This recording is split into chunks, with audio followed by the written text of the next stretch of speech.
Hopefully you guys are doing well. Welcome to another trade recap. I'm currently down around $1,200 on the day. I want to run you guys through this trade because today was kind of one of those days where news was really the biggest factor of why this trade lost. And I want to run you guys through the rights and the wrongs, why I took the setup, what I liked about it, why it didn't work. But it also ended up playing out as well, but more so just the main problem with the entry itself. So we'll kind of run through price action, basically going from open on ES and NQ.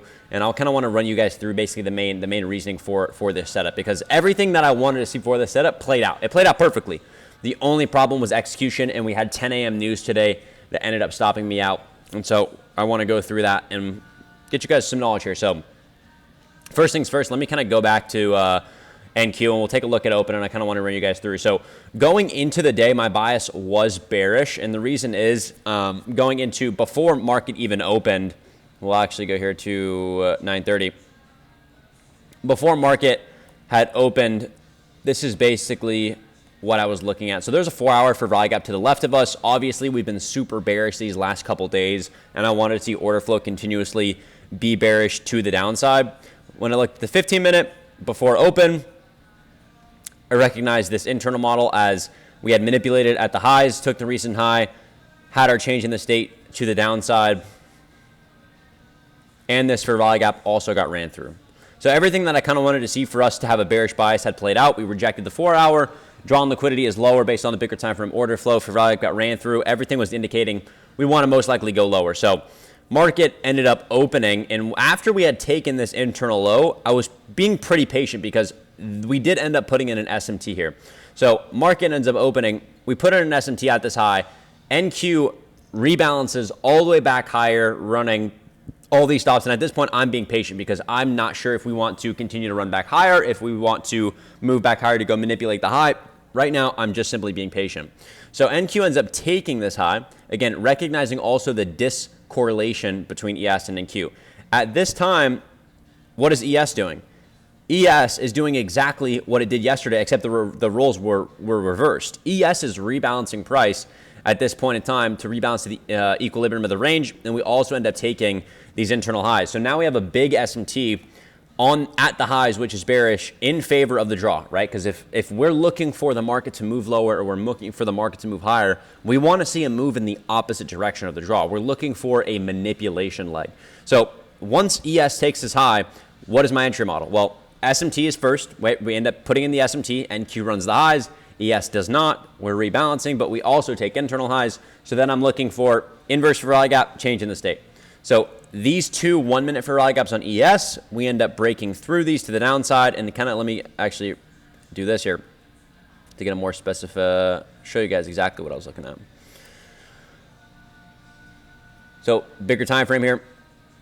Ends up rebalancing to that inefficiency. Sell side resting below. SMT at the highs. Internal highs get taken. A+. This is the forever model. This is a forever model. It is an A+ setup. Once we close below the change in the state, I enter short. Put my stop above the inefficiency. And I'm targeting sell side. Now, why did this trade go wrong? And I got a lot of comments saying, Justin, why did you take a trade before 10 a.m.? This is the answer to that question. Well, there's actually a couple answers. Number one, my model is my model. If my model is present, I'm going to take my model and I'll maybe lower size if there is news. Because what I always want to be seeing is news is going to act as two things. A driver to whatever the draw on liquidity is, right? It's an influx of volatility to whatever the existing draw on liquidity is, or it's going to be an influx to continue to push volatility towards a manipulation leg, right? And so that's what it was in this case. Now, this model was invalidated. What was not invalidated is the context. And so we put our stops in positions that invalidate the model, not the context. And now, was there an opportunity for me to re-enter this? There was, but it kind of already was past the window in which I wanted to see the trade. So after I entered this trade, 10 a.m. ended up opening. I almost got partials on this because we ended up wicking initially first all the way down, was a tick away from that recent low, so my partial was not filled. Ended up moving all the way back higher. And then what's happening here? We're putting in a new model, but the context is not changing. So 10 a.m. opens to what? Manipulate the recent high, stop out as much people as possible. I was basically the liquidity today. High gets taken, SMT stays intact, and we have another forever model that gets put in, right? Now, what is happening here? Well, you clear up these drawings and you take into account what the new data is. Manipulation, fair value gap gets ran through, changing the state of delivery, and this is another short model. Now, I did not re-enter this because it went too quick. Now, we did end up pulling back to this, and if you guys did take a short here, that would have been fine. Again, obviously, drawn liquidity still lower, ended up playing out perfectly. But after that first initial stop out got hit, I was more so off the charts, didn't want to really continue to mess around with it, because kind of the way that I kind of go about viewing price action is, if I have an idea, I would rather be confident and wrong than second guess and anxious and unsure than be right. And the reason why that is because confidence and self-identity and your ability to be able to be confident in your decision making is more important to build than to be right and make money. And that's not just with trading, that's in life in general. And we talked about this last night in our charting session in our community, in Tactical Traders, which is, would you rather be a confident person and be wrong for being confident, and then be like, okay, I was wrong, let's actually, re-look at this and see what I could do better? Or would you be hesitant, be like, oh, I don't know, this doesn't really look too good, and then take the setup and then be right, and then end up building false conviction and then end up building bad habits? There's no reason why you should be focusing on that. But if you're focused on the outcome and all you care about is making money, then you're just going to end up taking trades randomly and be false rewarded for it, and then you're end up just going to most likely lose in the long run because you're building false conviction. So for this setup, I had conviction in the initial trade, and I was confident and I was wrong, and I would much rather be confident and be wrong and be stopped out than, after being stopped out, re-enter when I know it's going against what I want to do, which is step away, which I know I should be doing, step away, and so I don't take the setup, right? So that's a question that I want you guys to ask yourself, because we talked about it last night in our psychology session, is, would you rather be right and unsure, or build confidence and be wrong and then learn from that mistake? Because confidence is one of the most overlooked keys to success in trading. If you're not confident, you're never going to execute. If you're not confident in yourself to step away, you're never going to step away. If you're not in control of your decision making, how can you expect to be successful? You have to be in control of what you're looking at, what the decision making is, why you made that decision, and continue to build those habits and reflect that kind of personality within your trading. Because to build sustainability with trading, you have to make it your identity.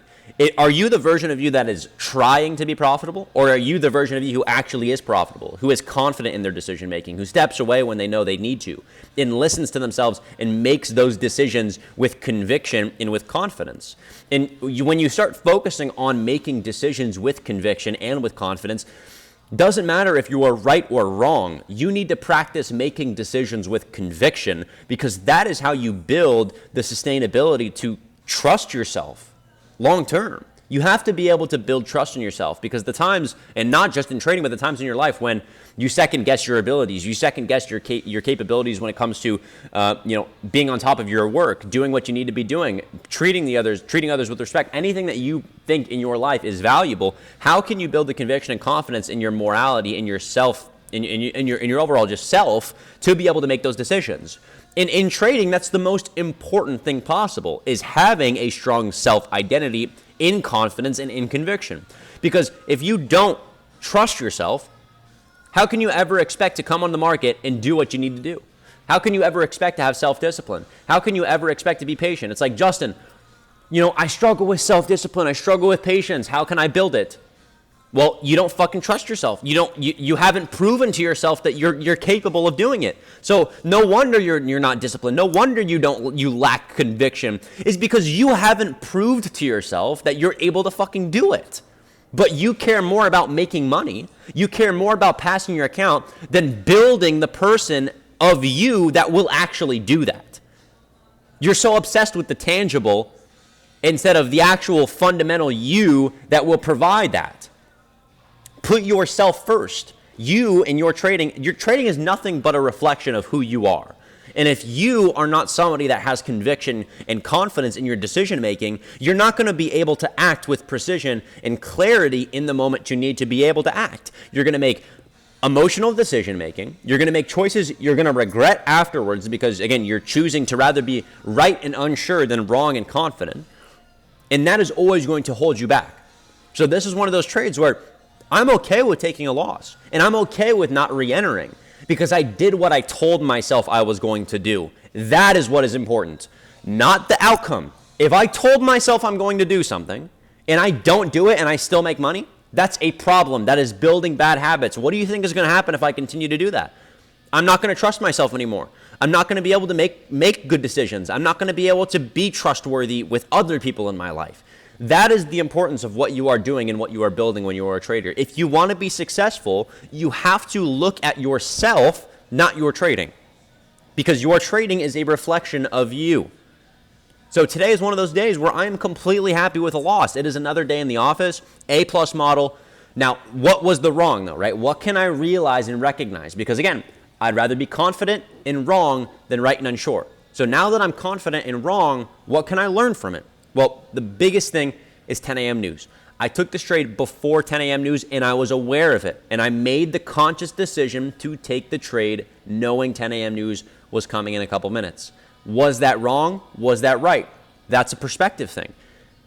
If I had the plan to take it and know if I got stopped out from news, I would re-enter, then I could re-enter. But if I had not made the pre-conscious decision that that is what I was going to do, I would not do it. Because I'm not going to put myself in an environment that I'm not currently thinking about or understanding that's the decision that I want to make. If I make a spontaneous decision without the reflection or confidence and conviction in it, then I'm building false conviction and I'm building false habits. So today's a perfect example where I can recognize saying, hey, this was what the problem was. 10 a.m. ended up stopping me out. Should I be taking trades before 10 a.m.? Probably not. But what I want to be looking for with news is I'm okay with taking trades before news. But if I'm taking trades before news, number one, my size must be lower, which it was today, and that's fine. So I did make the decision to protect myself, right? What was the input, not the output? Because the input was everything I wanted to see. High got taken, SMT, for rally got ran through in favor of the draw. That's my A+ model. And I know that over long term, I will always make money doing that if I stick to that.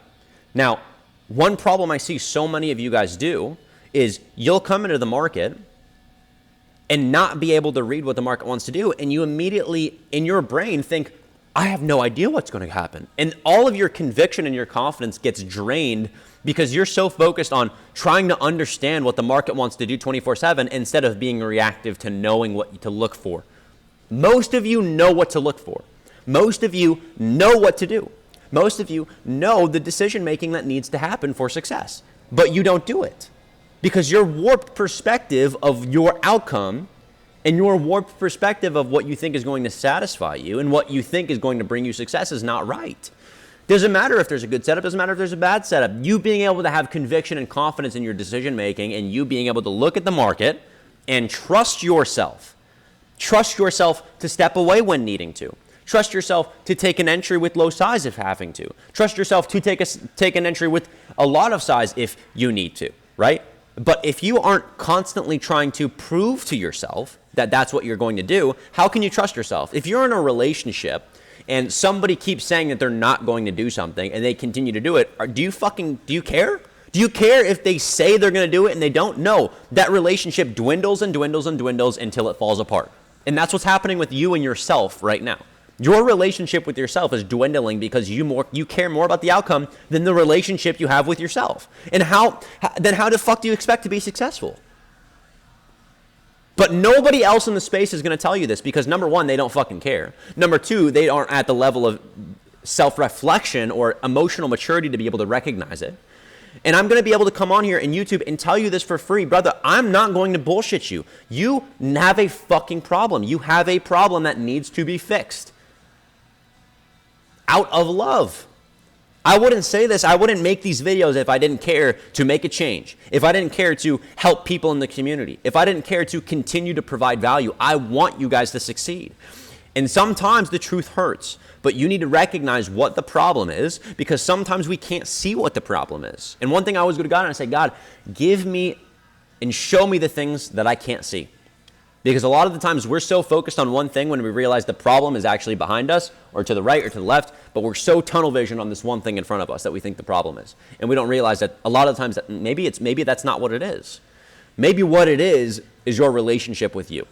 Do you trust yourself? Or are you continuously proving to yourself and showing to yourself that you're not trustworthy? Because if you're not trustworthy, how do you expect to be successful? If you can't even trust your own self. And then how do you expect any other person to trust you? You can't. Take control. The first part about getting healed from a sickness is recognizing you are sick. And most of you are fucking sick and need to be healed. But you need to recognize what the sickness is first, what the problem is, how to fix it, and take accountability and take action. So I'm hoping you learned something from this video. Whether it was about this model, about yourself, about psychology, because this is what we always want to be covering. The things that most people don't realize is holding them back from their success, but nobody wants to tell them. Nobody is recognizing that this is what the problem is. And this is also what we continue to cover in our community. In Tactical Traders, every single day when we're live trading, I am constantly reminding my students these things. Every single morning we hop on the market, we'll live trade just like today, and constantly, you have to reaffirm to yourself. You have to continue to remind yourself, what is the importance or what is my warped want? Because what I want is not always the best thing that I need. And what I need is most of the time what is going to give you what I want. But if you go the other way around, you're going to end up falling into a hole and you're going to end up being lost. You're not going to know what know what needs to be done, right? If you guys are looking for guidance, if you have been struggling with your trading, if you cannot trust yourself, if you cannot have conviction, if you are making the same mistakes over and over and over again, I ask you, this is why I built Tactical Traders Community. If you want to join a community that it actually cares about you, you will get access. Full educational material on my entire model, the Forever Model, the trades that I've been taking the last 2 years. Psychologies. We actually are bringing on a psychologist that I am extremely excited to bring on. But guys, you have to recognize what the problem is and fix it. I don't care if you do it by yourself, and I don't care if you do it by a community, but it's a lot harder to do it by yourself. You need to be around like-minded individuals. You need to be around other traders, not little fucking stupid people on the internet that are like, oh, I top-ticked it, you did it. No, fucking bozos. Don't be distracted by the noise.